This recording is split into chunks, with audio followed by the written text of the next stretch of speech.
sir. Now, joining me as our next fabulous guest is my favorite voice to work with, Mat Kaplan. And thank you, our instro, for the bits. Good morning, Mat Kaplan. You are coming to us from 8 a.m. in California. How are you doing? I'm doing great. You didn't let me get through checking out of sponsoring my day, but I'll have to finish that when we're done. Good morning. Good morning. And congratulations. Thank you so much. And I realize I inadvertently have it still saying the wrong name underneath your picture. I'm going to fix that. Who did you turn me into? You're Andy still. So you're okay. simply the prior. That's an honor. Yeah. Because what a great thing to be able to sponsor this wonderful series, which I have to admit, I'm embarrassed to say I have not participated in for a while, but I was there at the beginning. You were. And it's great to be back for this celebration, and also to know that I'm going to get a T-shirt out of it today. Yes. We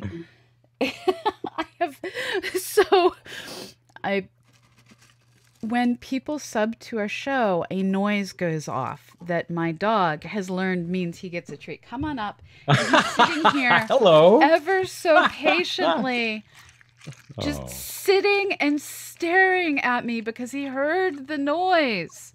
And then What's his name? This is Eddie. Eddie. Hi, Eddie. Eddie, you're beautiful. He really is. He's my baby. Oh. Okay, he's now had his bits. He's happy. Okay, bye-bye, Eddie. So you have been with us for a lot of years, and it was actually your colleague, Emily Lakdawala, that was the original project manager for 365 Days of Astronomy. And you're coming to us from the Planetary Society out in Pasadena, California. And you get to do a really cool planetary radio show week after week across the years. This is a question I'm going to ask everyone. What was it that got you to talk about such a visual science over audio? Well, maybe just because, I could use the old line face for radio, but I've been a radio person since pretty much high school. Yeah. And I love the medium. And you have an amazing voice. Well, thank you. But and the usual line for that is that I did nothing to earn it. But I find the medium to be absolutely ideal for the kinds of conversations that we have almost every week on planetary radio, because it is an intimate medium. And there are times like, 2 days ago, I was at the CubeSat Developers Conference, and I was getting a demo of this terrific augmented reality application that NASA JPL is working on that allows people to share a vision, literally share a vision of CubeSats in space that are going to form a synthetic aperture way to examine the sun in a mission that's going to launch in 2 or 3 years. And, here it is in front of you, and I'm thinking, here we are again with another visual topic. How am I going to make this work for radio and podcast? But it works, because really what we're about is talking to people like you. This is why I do this. It's the opportunity to talk to my heroes, the people who are at the forefront of taking us to the final frontier, if you will. And of course, we're less of an astronomy show than you guys do, than you folks do, and more about space exploration, although astronomy is certainly well represented. So it's not quite as visually dependent as some others, but it's at least as much about the people that I talk to as the work that they do. And it is truly an amazing time to be involved in space exploration. Sure from New is. Horizon capping off all the former planets being visited, along with the Dawn mission as they reached Ceres and Pluto the same summer, to now we have Hayabusa 2 and OSIRIS-REx at two separate near-Earth objects. What is the discovery that has surprised you the most? Oh man, every mission has its surprises. Every new effort taking place down here on the surface of our pale blue dot Yeah. is full of surprises. I mean, its surprise is the unsurprising constant theme of every conversation that I have. Um, and the hits just keep coming. I Yeah. mean, the revelation, last week, I think, of these new images of these lakes on Titan. First of all, gorgeous image. Yeah. But second, that you have these lakes that are hundreds of feet or meters, maybe not hundreds, scores of meters deep on this world that is so foreign, so exotic, and yet so similar to our own in so many ways. I mean, that's a great example. The Yeah. greatest surprise, it would be hard to pick one, Pamela. I'm not really sure. As I think about it, maybe something will come to mind. But it's no longer surprising that surprises are around every bend. And our audience, Kevlar 1066, is like, planetary radio is a great program. Spock Thank you, symbol. Yeah, we have fun. It's 16 and a half years now that we've been doing the show. We've had new content every one of those weeks. Yeah. And there's a lot of work behind it, as you well know. Yeah. But I mean, I'm incredibly fortunate because it gives me the entree to be able to talk to people like you, people like the other folks that you're going to be having on over the next few hours. Yes. I'm just incredibly lucky because this is, I always tell people my two favorite things in life outside of family: space and radio. And now you'd have to add That works. podcasting. Yeah. And you get to combine I've got them them. both. Yeah. And with the Planetary Society, you are like we are with the Planetary Science Institute, our new home institute. Yeah. Congrats on that transition, by the way. Thank you. It's a remarkable change, and no complaints. Good. Now, we're both in this unique situation where we're here communicating science, not just our own organization science, but the science of the world. But with the Planetary Society, you also have an inside view on light sail development and so many other cool things. How do you balance just your own enthusiasm to go poke your head in people's doors and then to go on the internet and poke yourself in people's inboxes? Well, it's a little bit easier for me, maybe because I'm so bad at poking into other people's inboxes. I'm just not the social media activist that I ought to be, that my colleagues wish I was. Maybe because I'm pretty satisfied doing what I do. Yeah.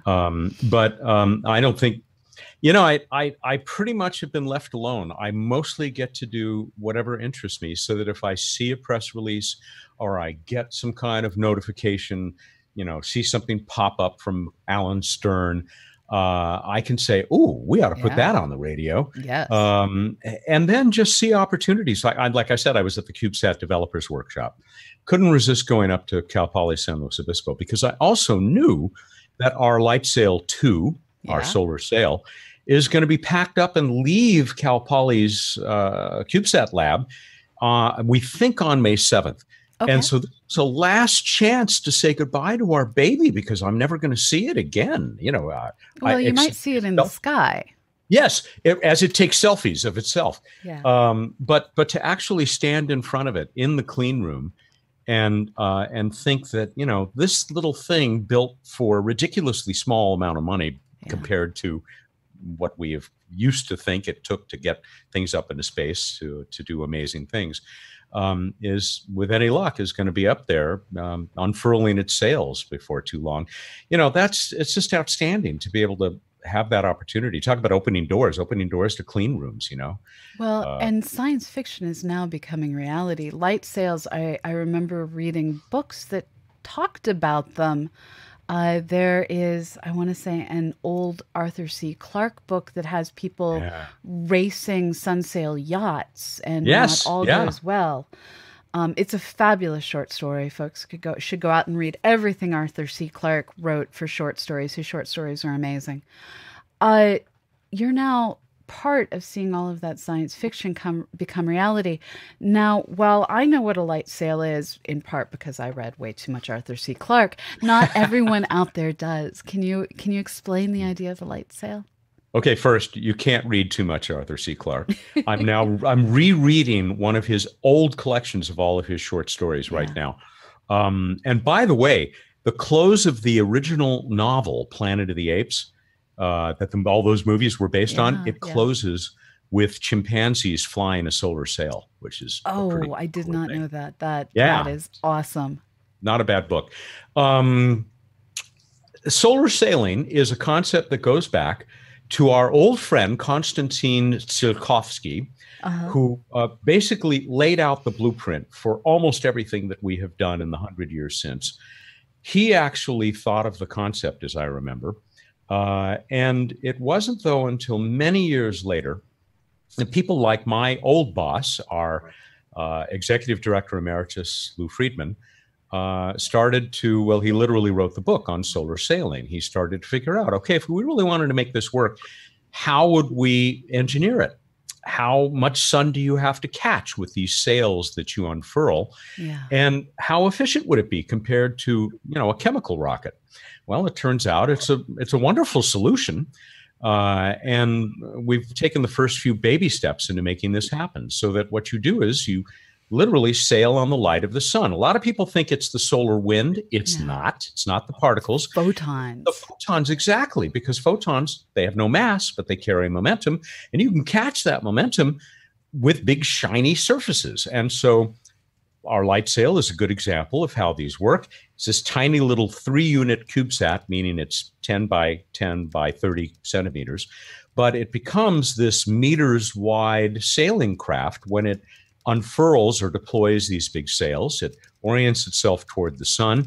Those photons bounce off the sails, and they can drive it literally across the solar system. I don't know if Light Sail 2 is going to go across the solar system, but in principle, you can do that. And of course, as you know, a chemical rocket, Saturn V, most powerful ever, it burned, the first stage burned for what, 2.5 minutes? Yeah. A solar sail can get thrust as long as it's out there, as long as it can see the sun.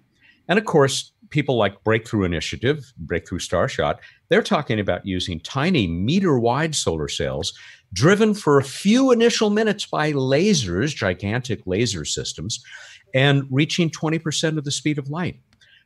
So it is a wonderful technology, largely because you don't have to bring fuel.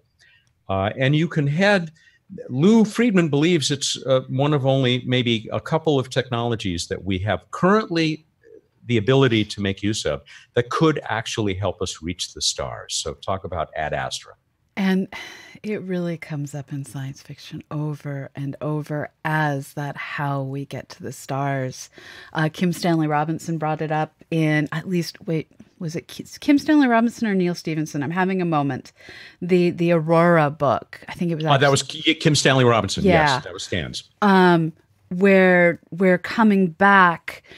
They're desperately worried that the laser won't get fired in time and they won't get slowed down. Right. And this idea that you can push things with lasers to get them out until they're captured with starlight. It's just a beautiful, beautiful idea. I'll fill in. Here's another little bit of cinema, almost lost cinema. The spaceship, the vast sleeper ship that arrives at the moon in Avatar, where all the action takes place, that's supposed to be a solar sail. Oh, really? The sails have simply been retracted. And this is something you only learn if you read some of the notes about the movie, that actually that was also a solar sail craft. Oh man. Yeah, Okay. pretty cool. I feel jilted. I know. Maybe in the sequel, if it ever comes out, we'll get to see the Yeah. sails. Yeah, here's to hoping. Now from solar sails to just promoting keeping exploration going. You have got to work and be part of building a community of people that are saying to the world, we need to be out there exploring. We need to keep seeing what is beyond this horizon, Mars horizon, that next horizon that we haven't even imagined yet. What are some of the things that you most hope will come of this advocacy within your lifetime? We've already seen, tooting our own horn, so much success. And it continues to this day. You're right. We have something like 50,000 people around the world who are behind this, who share the dream that you and I have, and everybody, I'm sure, who's watching this podcast, that our destiny is out there, and that it is part of who we are as humans to explore and to learn about this mighty universe that surrounds us. And so a big part of what we do, the boss, Bill Nye, likes to say that we create, we educate, we advocate. And the advocacy part, which we've done from the start, because that was the genesis of the Planetary Society, when the founders, Carl Sagan, Bruce Murray, and Lou Friedman, saw in around 1980 that things were not looking good for planetary exploration. We'd had these great successes, and there were still things happening like Voyager, but there wasn't much in the pipeline. And that's why they got together and started the Planetary Society to concentrate the public's interest in this and focus it on Washington, Yeah. which is probably the most important town for space, Yeah. for any kind of science, really, in the United States. It's DC. It's not Houston or Cape Canaveral, or for that matter, Pasadena. And that continues. We have, I think, the most effective advocacy folks in the history of our organization now. And they continue to have great successes.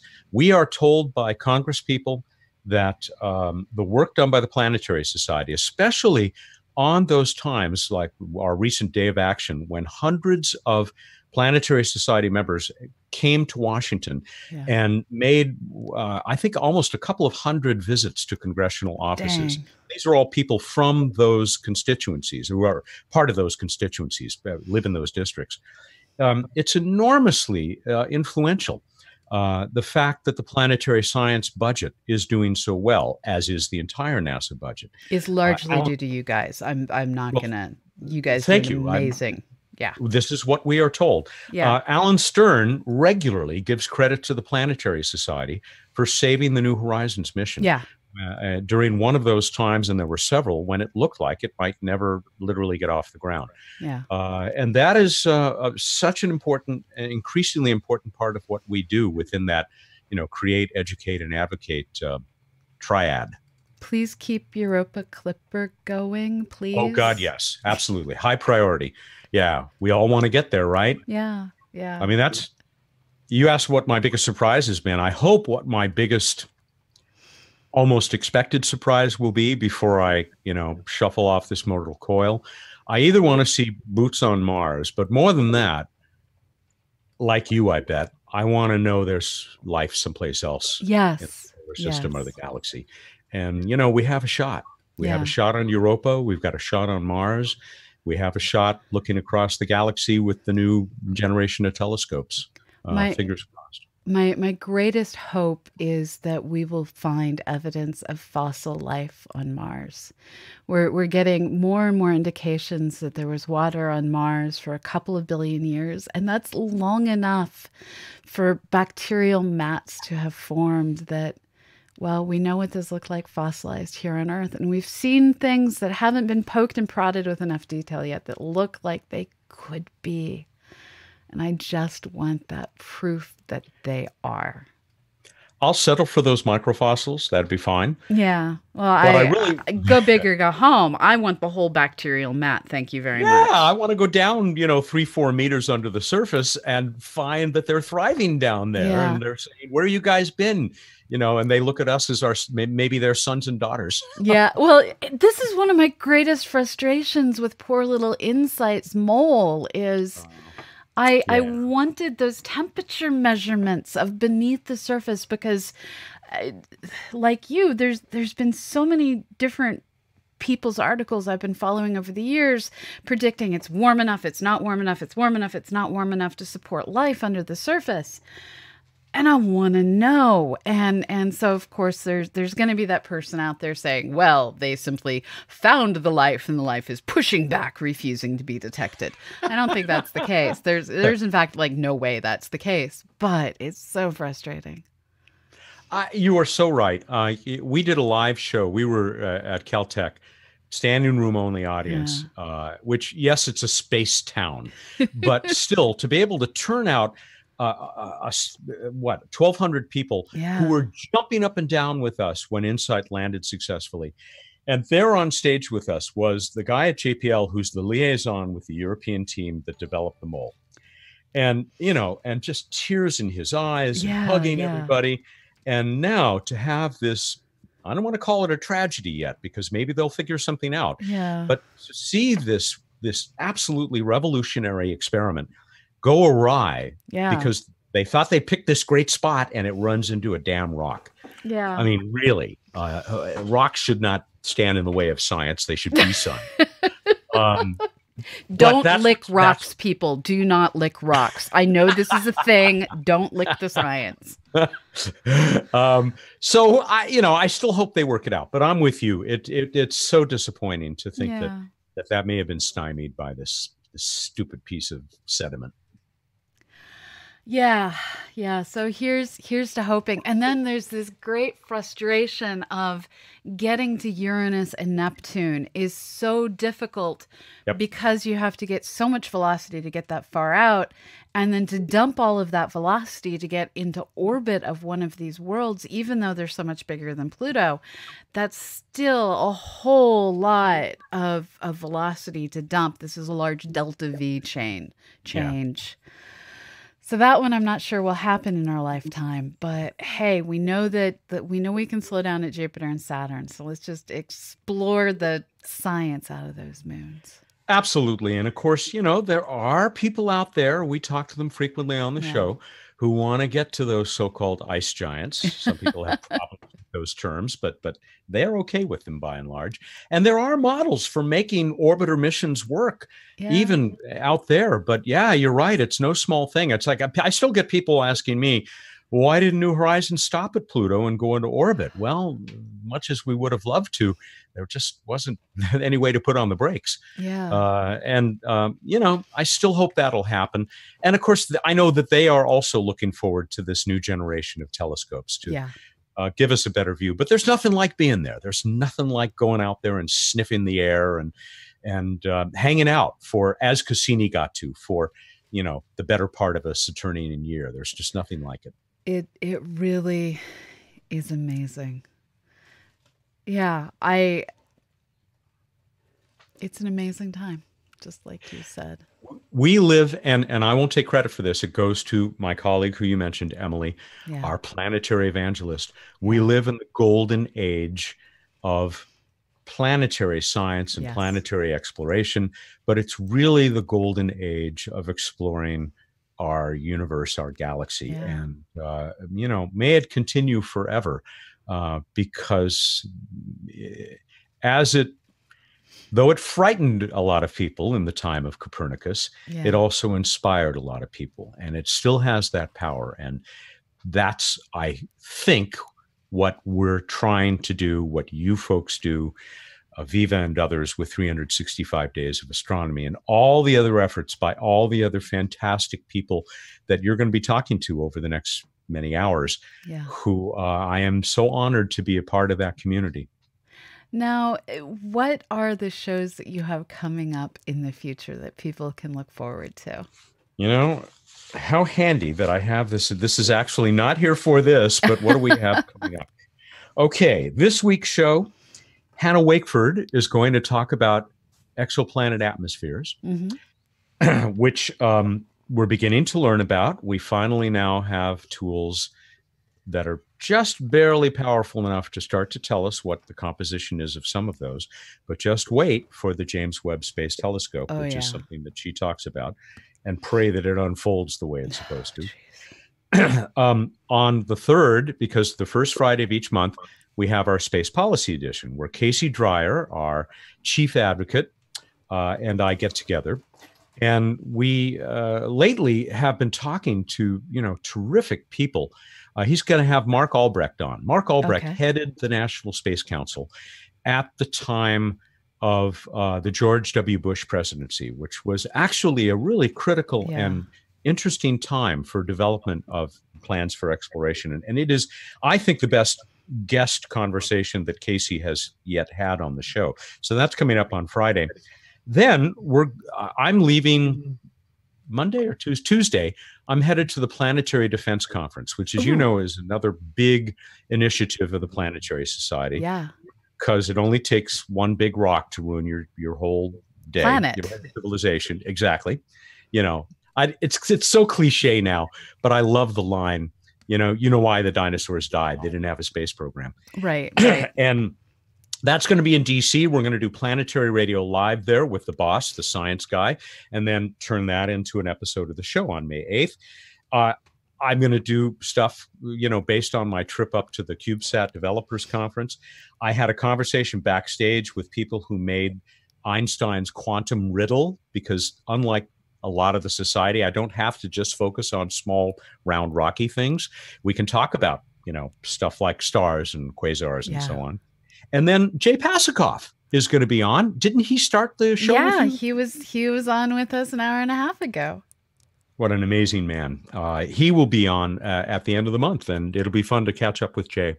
That sounds amazing. And I look forward to running into you at future events. I've loved all the times that I've run into you at DragonCon. Oh my God, we survived the 2017 eclipse in Carbondale.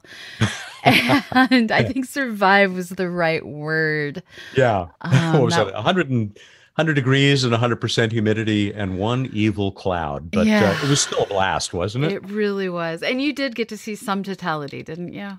We did, just peeking through the cloud for a few moments. But it was. I wouldn't have given it up. I was not so lucky, but I got to see you, so that paid off. Oh, thank you, Pamela. Well, you shine as bright as that sun that was behind the evil clouds. Thank you. So thank you very much. Thank you for everything you do, including this, and for the leadership that you provide and the inspiration that you provide, which benefits all of us.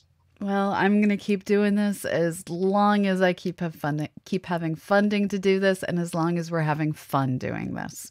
You and me both. So thank you for helping us make everything we do possible. And thank you for everything that you do. I just love listening to your voice and all the science that comes out of Planetary Radio. Thank you. Planetary.org. I have to get that in, otherwise somebody's going to yell at me. I get that. Yeah. We have lots of great resources there. Great. Have a wonderful day. And everybody else at Astra, and enjoy another 365 days of astronomy. And enjoy the rest of your day. And, well, as I said to the last guest, may your studio be quiet and your skies be dark. Clear skies, Pamela. Bye-bye. Bye. So you are watching our 365 Days of Astronomy celebration of 10 years of podcast after podcast after podcast. We are currently waiting to see if Avivah Yamani is able to join us. I am seeing people who are joining us on Patreon, who are subscribing here on chat. And you know what happens when we get awesome things in? We give you a dose of cuteness. So currently you see a puppy butt, now a puppy ear. Oh, actually you don't. Let me transition the windows. Now you see a puppy butt and a puppy ear, and there's about to be 2 puppies. Puppies! Okay. So while we're waiting for Avivah to join us, I'm going to see if I can torture my help. Annie, What? can you come throw Cheerios and thank people and tell them about the giveaways while I go make more coffee? You don't have to be on camera. You just have to be on mic. Okay, well, let me get a few of the things. Okay, that works. Get a few of the things. Okay. So thank you all, and so the best way that you can help us is by sponsoring an episode. You can do this by either donating $45 through the sponsorship link or by becoming one of our Patreon followers. Okay, come on over. Okay. So if you want to switch between dogs and that, it's just this button here. So there's that. Okay. And then if you want to switch back to the doggos, apparently it doesn't want to switch back to the doggos. There we go. Just hit the arrow again. Okay. So there, we'll go back to doggos. All right. Well, I had things for Okay. camera. So to go back to camera, it's that one. Okay. There. Okay. And Cheerios. And cheers. Yes, Coffee I cup. know. Coffee. Yeah, you need your coffee cup, huh? Yeah. Hey, hi. I know, you're my little buddy. You really are my little buddy. So hi. I'm Annie. If I look a little rough around the edges, it's because I am. Yes, I've had coffee. Anyways, so while our fearless leader goes and gets herself more coffee, I have a few of the giveaways to show you guys. So, first of all, anyone who gets a package that originates from Pamela's house gets bonus CosmoQuest stuff. So these are things I have found in the attic. No joke. This is part of my job. So here is one CosmoQuest sticker. It is the Explore Your Universe person with the telescope looking up at the moon with an X. Very nice. I think Austin did the art for that one, maybe. And there's, oh, that's right, her thing does autofocus. And here's another one that has our rocket ship, like in our CosmoQuest emote, and in front of the moon. In fact, I think this is our CosmoQuest emote. And it says, again, explore your universe. So there will be one of those in every package that arrives from here. There is a teeny tiny, and I emphasize teeny tiny, button that says 365 Days of Astronomy sponsor, which I don't think the camera will focus on. Oh, there it goes. Teeny tiny. So it'll be one of those. And I'm not entirely too sure what these are, but we found these. It just has some information about CosmoQuest and the website. Teeny tiny. And a lanyard. These lanyards are amazing. We see doggos only. Oh no. I'm all showing you guys stuff and everybody's like, hey, by the way, we only see doggos. So, fun fact, she is using different software than me that I use at home. And I don't know how to make it transition. Do I hit a button? I do hit a button. There we go. Okay. The joy of live broadcasts. Yeah, no wiggle butts either. They went. All right, so let's start over from the beginning. I tried to give good audio explanations, but yeah. So here's the first sticker. Man with a telescope looking up at the moon with the CosmoQuest X. It says explore your universe. Light blue clouds, some stars, dark blue background. And so there's that one. And then there's the one that is literally our emote. It is literally our emote. It is the rocket in front of the moon. It also says explore your universe. And where is it? Teeny tiny button. Teeny tiny button. Alright. It says, oh, Come on, focus. It says 365 Days of Astronomy sponsor. Sponsor! But you know, everybody's a sponsor that gets one of these. Well, actually, y'all are sponsors because y'all are amazing. And tiny little card that just says CosmoQuest. And oh, thank you for just becoming a Patreon on Patreon. That's weird to say out loud. So that was that. Oh yeah, where was I? The lanyard before I finally saw the messages. So it's beautiful CosmoQuest lanyard. There are a gazillion of these, which is amazing. And I found these, which I'm kind of excited about. They say Into the Black, Astrosphere New Media Association, along with the P.O. box for here at, CosmoQuest. And here's what it looks like. I'm not sure what the image is of, but it's pretty cool. It's about bumper sticker sized. So, yes. And what else do I have? In my lap, I have a bunch of t-shirts, but first, we're going to talk about some other things I found. So I found 2 necklaces from Surly Ceramics, and they both say 365 Days of Astronomy, daily podcast of the IYA, so that kind of dates them a little. One is more black and one is kind of a greenish. I can't get any camera to really accurately capture it because it is kind of being green screened out. So one's kind of blackish, one's kind of greenish. They're really nice. They are really nice. And so t-shirts, let's see, we just gave away that one. There's pictures of a lot of these, but most of them are astronomy themed. But because it's the weekend of the last Avengers movie, I took the liberty, guys, and pulled out all the Marvel t-shirts. Look it.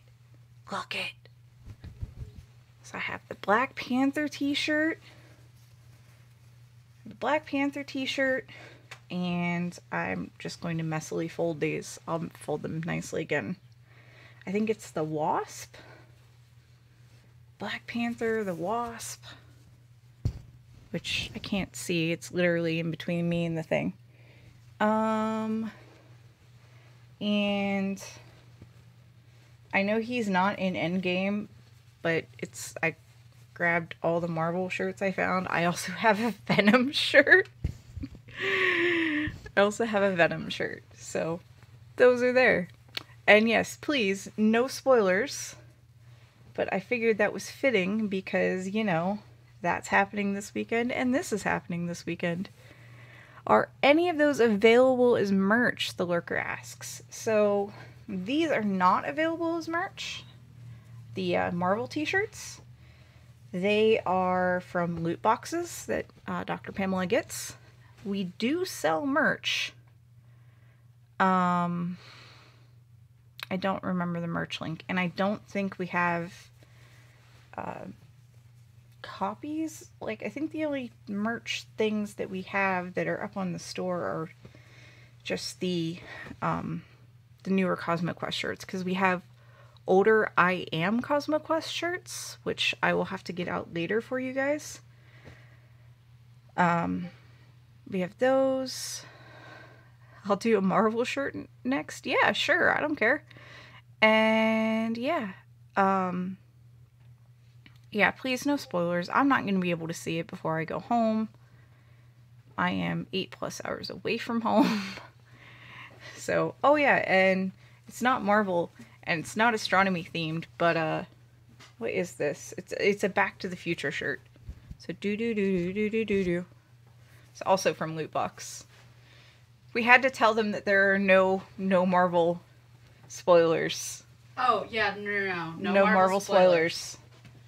The only spoiler allowed is that the movie is 3 hours long. And apparently don't stay through the credits. Really? Yeah, really.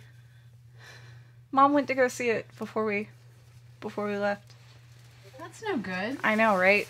So, Yeah, and Susie says there's no end credit scene, so that's the only spoiler. Don't stay through the credits. You ready? Well then, I can be. It's cold up here. It is cold. I had to put on my jacket. Oh, I should probably take all of my detritus with me. I was showing them all the things I found in your attic. It's an attic. I know. It's an attic. You can run to the restroom as soon as it's over, says Susie. It's about the movie. I don't have my glasses on, so I have to like zoom in manually. Okay, there's Avivah. Yay, Avivah! Hello, Avivah. Hello, Kama. Let me switch screens so that other humans can see you as well. Okay. Oh no. Talking, I didn't hear her. So I pin Can you your hear me? video. Yep. Okay. And I'm just... There we go. Okay, people can now hear you and see you. Hello. How are you doing? It is remarkably early in the morning, I think. No, this is almost 11 p.m. Okay, so it's late at night. Yes, almost Planetary midnight. rotation is hard. Yeah. And I'm at Jakarta Planetarium right now. So you're at the planetarium helping to celebrate its 50th anniversary, if I remember correctly. It's 50th anniversary of Jakarta Planetarium here. So it's amazing talk today about the history and also the future of the planetarium. That is awesome. Now, you are a native of Indonesia, and we ran into each other for the first time face to face in South Africa. And over the years, I think I have now seen you on many continents. Not all of them. We still have a few continents left that we need to share. We haven't met in Australia. That is coming. That is where the next cap will be located. And I can't remember. You weren't at the Columbia meeting, were you? No, I can't make it to Colombia. It's really hard to get because we also have visa. It's the transfer visa through the United States. The transit. Yeah, we need transit visa. Now, and I think Colombia is 2016, right? Yes. It was the time when I was really busy with the total solar eclipse in Indonesia. Okay. Yes. Now, I want to make it clear to our audience that you don't just organize 365 days of astronomy. This is just a small part of what all you do. When there was the 2016 eclipse through Indonesia, you were working at the national level to try and organize and communicate out all the things. And you run the most prevalent astronomy site in your language. Can you give a rundown of everything that you do? Because it's truly amazing. Okay, it's we have basically we have astronomy site here. It's named Langit Selatan, Southern Sky in English. It started in 2007, and then I think it became one of the prominent astronomy website in Indonesia. We provide not just the news, but also basic astronomy for the public. We also have many events, star party, and then expeditions for annular solar eclipse in 2009 during the International Year of Astronomy, and then Venus transit in 2012, and total solar eclipse, which I work with the National Committee to not really organize because the event itself organized by each community in Indonesia, but we try to connect everybody So because at that time it's not just people in Indonesia who interested to come to observe the eclipse, but people from foreign country, including Jay Pasakov, Rich Feinberg, they also come to Indonesia at that time. And you are not just sitting at home on the internet like I do. Over the years, you have taken all manner of crazy and awesome transportation to get to far-flung islands of Indonesia. Indonesia has the highest density of human beings of any nation in the world. India has the largest number, but Indonesia is just like a bazillion little tiny islands covered in humans. And 17,000 island. I'm sorry. Yeah, not 17. That would have been much more tractable. Yeah, 17,000. Yeah, 17,000, and you have 200 million people on those islands. Exactly. Yes. Well, in all those islands. Basically, we have 13,000 islands with I think people live in 13,000 islands. So we have 4,000 empty island here. Yeah. Well, some of those islands are like rising up out of the ocean as we speak in friendly and less friendly kinds of ways. So you have amazing geology. And what is the most remote and amazing place that you've got to go to help spread astronomy? 2016 total solar eclipse when I went to Maba. It's in East Halmahera. It's the eastern part of Indonesia. It was, I guess, it's the remote place that I ever visited. It was amazing, even though the cloud is not amazing. Well, yeah, I understand that one. Yeah. But at that time, it's really fun because we can have education sessions, seminars, also do-it-yourself. We have some do-it-yourself session with the students there. Mostly we work with students here in Indonesia. And it's through all of this work that you have I got to know you through the International Year of Astronomy. I got to know you because you're one of the other new media experts. You're just not known as much because you're not doing it in English. And by known as much, I mean known as much in the United States. You come from a country of 220 million people. You're kind of well known. So, and I'm not native speaker for English. So basically most work is in Indonesia. I think the English one that I ever did is all the podcasts that I did in 365 Days of Astronomy. Right. And thanks to Rich as well, because he always did the editing part for all my script. Yes. Yes. And so you became part of 365 Days of Astronomy as the result of the two of us sitting down and eating lunch together in China at a Communicating Astronomy to the Public meeting. And at that point, we'd had several different people who'd managed the project over the years. We started with Emily Lakdawala. We moved on to Nancy Atkinson. Georgia Bracey did it for a while.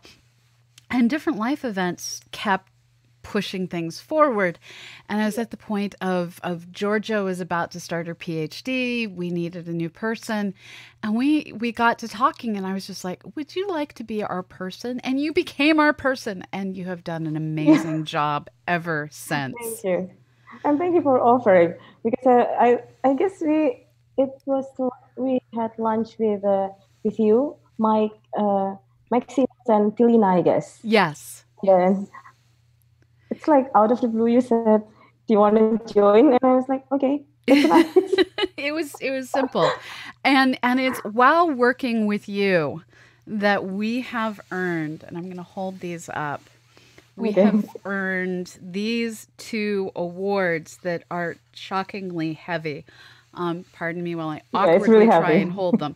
So these are Communicators Awards that we got in 2015 and 2018. They don't say on them the exact category, but I've looked it up before, and it was podcasting information. Yes.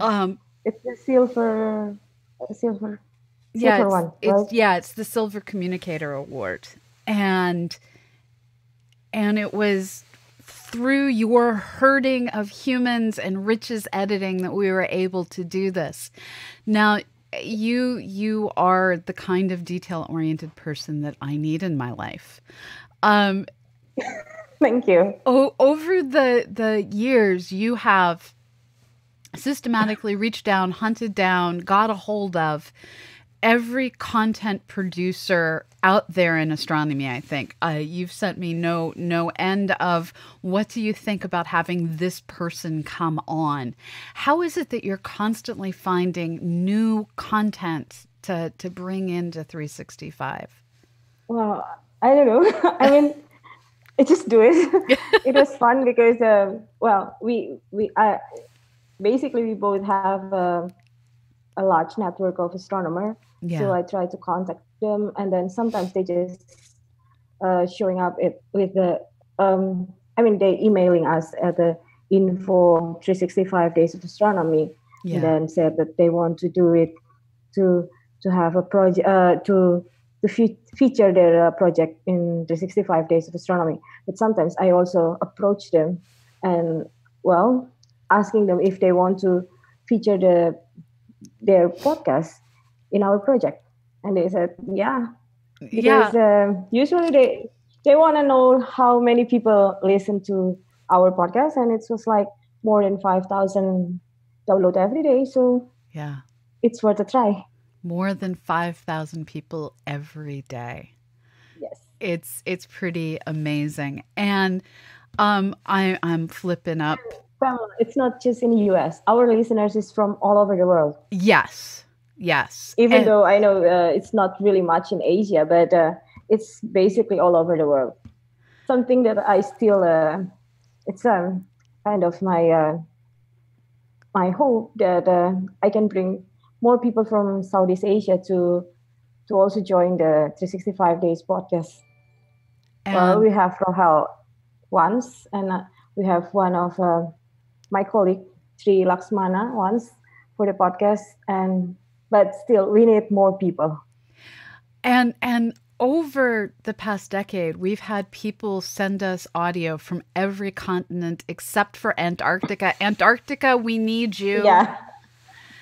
And it's been amazing to see all the dozens of voices, all the dozens of accents. And one of the things that I'm super proud of is we don't just say everyone that is welcome. You've worked to make everyone welcome. And thank you so much to the folks that are out there subbing. That really makes our day. Yeah. One thing, Pamela, I'm really amazed with all our. It's not just one-time podcasts. Some of them they have regularly podcasting. It's like 2 weeks, bi-weekly podcast, or even weekly podcast. So yeah, it was amazing. I mean, you need to write the script, you need to do the interview. That was awesome. And so all the people that are contributing to 365 Days of Astronomy, they're essentially doing the bulk of the work. What we're doing is we're providing the website, we're providing the hosting, and of course, getting everyone up on the calendar and then chasing them down for their audio. And I have to say, you and Rich are amazing at handling all of the last minute things that happen. Yeah, thank you. Well, that was I think the most intriguing part, because some people literally they email us for the last minute. Yes, But it was fun. It's really fun. I like it. I hope it's like it as well. I think they do. And one of the things that we do is we do pay you. So now I'm going to beg the audience to help us pay you. So Avivah and Rich are part of the Planetary Science Institute, and you can help us keep the show going. There are the two best ways that you can do it today is you can either become part of our Patreon community and, well, be a patron of the show, or you can do a one-time sponsor an episode. And any donations of $45 or more, and I will read you a sponsorship message of your choice. Keep it clean, keep it polite, people. I will read that right on the air, and we are just really pleased when you guys can help us out. So, help us pay our bills, and that includes keeping this wonderful human doing wonderful things. Now, it's one of these things to talk about Indonesia, but you've made it possible for me to get to visit Indonesia, where I had some of the most amazing food I've ever had, saw the biggest spider I hope to ever see, and you shared your beautiful culture. As part of what you do, you arranged the Southeast Asian Young Astronomers Conference in Bandung, and you are part of advancing your corner of the world. And can you tell our audience a little bit more about this network that you're a part of? Well, it's a Southeast Asia Young Astronomer Collaborations. It started by our colleague Rohel in Philippines. Mm-hmm. I think the idea is to start a network between the young astronomers in Southeast Asia, so they can share their work and also start collaborations between them. And also for it's a short conference where we want to have first-timer presenter to present their work in English. So it's like a place not just to build a friendship, to build a network, or to share their work, but also to practice their English, because most people in Southeast Asia, English is not their native language. And well, it's been a few years that we don't really have the conference yet, but I hope this tonight maybe someone from the Southeast Asia Young Astronomer Collaborations people will see this and they want to start again, because I guess the last time I talked with people from Narit, Thailand, during CAP 2018, they said that they want to revive this conference again. And what I really love about this community is I got to sit back and watch different people discuss how all of you are dealing with the same problems. You come from nations that are still growing up. Indonesia has the most amazing technical. You have better Wi-Fi quite often than I do, especially in your cell phones. Everyone has a smartphone. There are coffee shops to linger in over your laptop everywhere you look.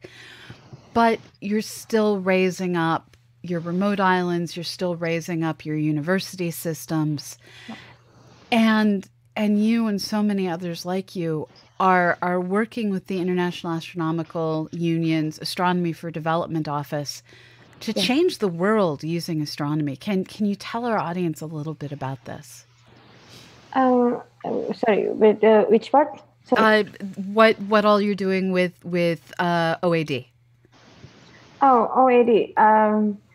I don't really work with OAD, mostly with the Office for Astronomy Outreach. But for OAD, I guess for the last 2 years, Boscia Observatory and also Boscia Observatory, they received the funding to do community development in one of the islands in eastern part of Indonesia. This is Nusa Tenggara Timur. It's in Kupang, where the new National Observatory will be built. Yeah. So we will have a new observatory in in eastern part of Indonesia, and also another observatory will be built in Sumatra. It's west part of Indonesia under the University of ITERA.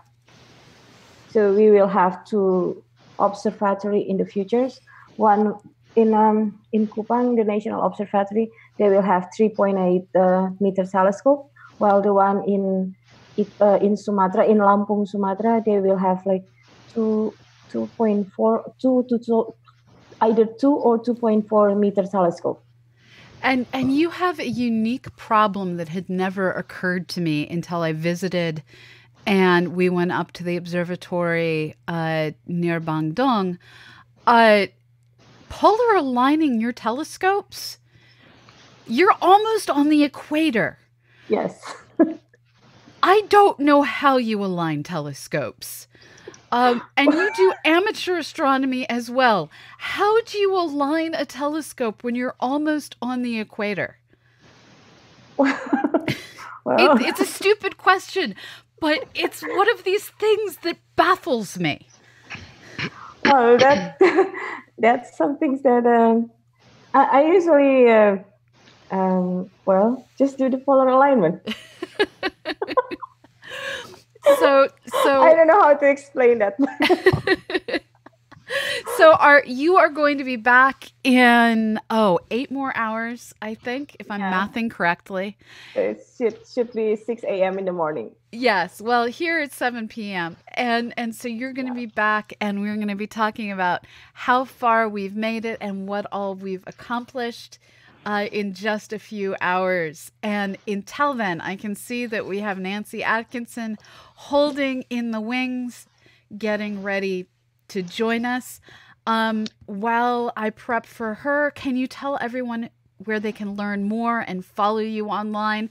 Understanding a lot of it is not in English, but it is all scientifically awesome. Okay.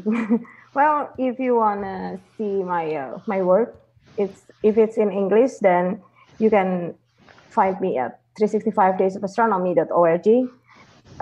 I did several podcasts about the astronomy folklore in Indonesia and around Southeast Asia, and also I have answered a few questions. It's in a question and answers sections in 365 Days of Astronomy.